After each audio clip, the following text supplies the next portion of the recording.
So now when you buy a property, you are pretty much 99% of the time going to be taking on debt.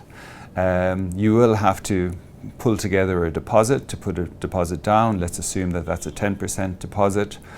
You will then approach a bank, and a bank will give you a rate. A lot of people are so happy to find a property, they are just trying to get the finances as quickly as possible. But the deal that you get with the bank has got massive long-term financial consequences to you. If you can get prime or prime -1, it is a huge difference to your overall financial situation. So it is the biggest financial decision and investment that most people are going to make in their lives.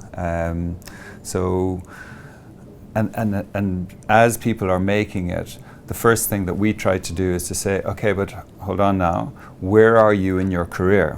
So as an example, if you're an article clerk in a professional, whether an accountant or a lawyer or whatever, and you're looking at your income as it is today, which will be pretty low, you kind of go, well, I can't afford this, I can't take this on.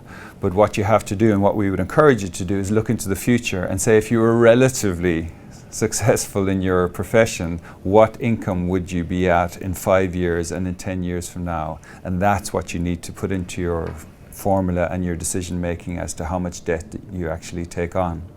The opposite to that are people who are well into their careers, especially professional people. And what we found is that they have been building these brilliant practices and their incomes have been just increasing, and suddenly they say, no, I want to reflect my successes and I want my family to live in a house, and they take on a huge amount of debt, not considering the fact that their income has pretty much plateaued.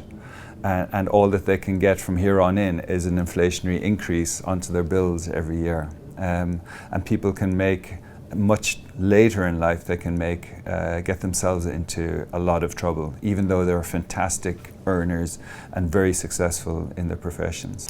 The other thing that we would be encouraging people to do is to take on as much debt as possible. And I use the physical analogy of you should be up to debt to here.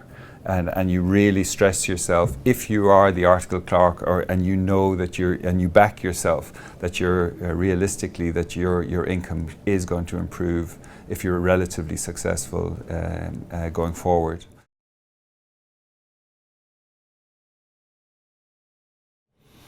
Okay, so not to get too distracted, but credit card debt is that's short-term debt, and that's very bad debt. What we're referring to here is that you're approaching a bank and that you're going to be asking them for a 20-year home loan. So it's a long-term debt. Is that good debt? Yes, we believe that is as good a debt as you can possibly get. So when you take on debt for this asset, we believe that you should stretch yourself as far as possible. Now, that assumes that you have all other debts are actually under control. This is the debt that you concentrate on, and this is the one that you focus on, and then you gun after this to get this debt down as quickly as possible.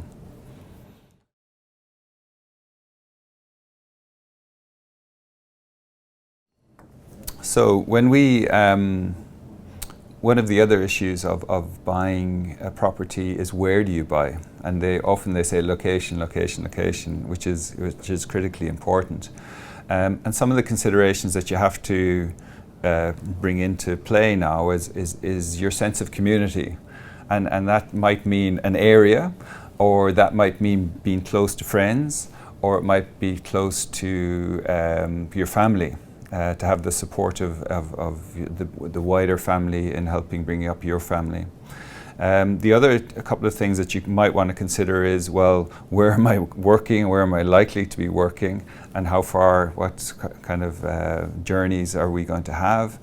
The other is, in a South African context, is what schools would we like our kids to go to, and we aspire for our kids to go to those schools, and are there rules around that? Because some schools it's location based, and are we in that area or are we not in that area? And then of course there's just the overall lifestyle of like, where do we want to live? Where do we want to position ourselves in this in the city that we actually live in? So there are a lot of different issues that come into play.